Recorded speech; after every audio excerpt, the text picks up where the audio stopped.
Bonjour à tous, alors je vous présente ici un appareil assez intéressant puisqu'il s'agit d'une multiprise mais qui pilote deux périphériques en fonction de la température ambiante.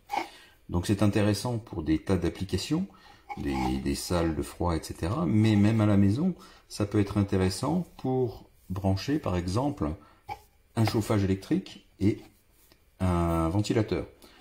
Alors, ça ne fonctionne bien sûr que si les périphériques savent redémarrer lorsque le courant est restauré, puisqu'il s'agit d'une coupure de la prise en fonction de la température et un redémarrage de la prise.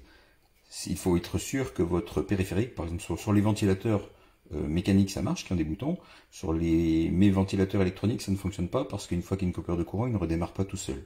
Il faut les rallumer. Donc ça c'est le premier point important. Mais sinon c'est un périphérique intéressant puisqu'il vous permet de définir, on va le voir ici, sur un écran qui est très visible.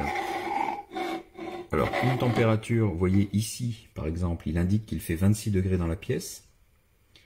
Et on a sélectionné une température, un seuil de température de 25 degrés.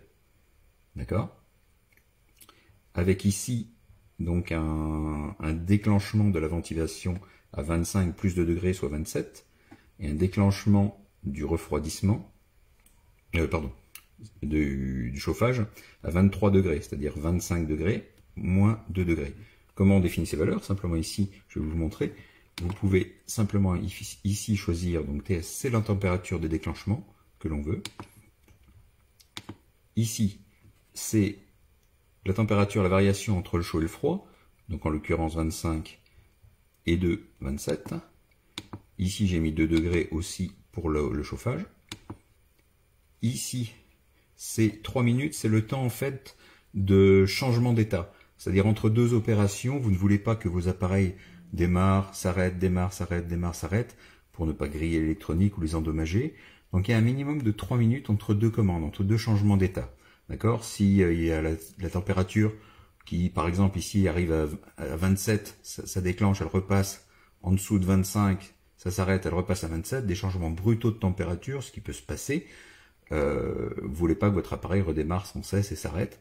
Donc à chaque fois, entre son changement d'état précédent et le suivant, il y aura au moins un délai de 3 minutes.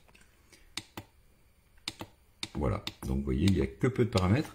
Alors on peut aussi, via l'application d'Elitech, mais il y a eu un changement. Alors déjà, il parle de l'Elitech App,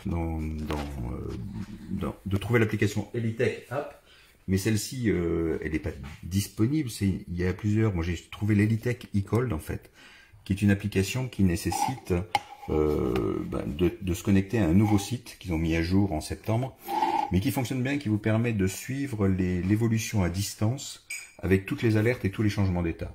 Donc c'est une application qui est pratique. Moi, honnêtement, je m'en sers pas trop, mais franchement, l'appareil est intéressant pour les situations que j'ai précitées.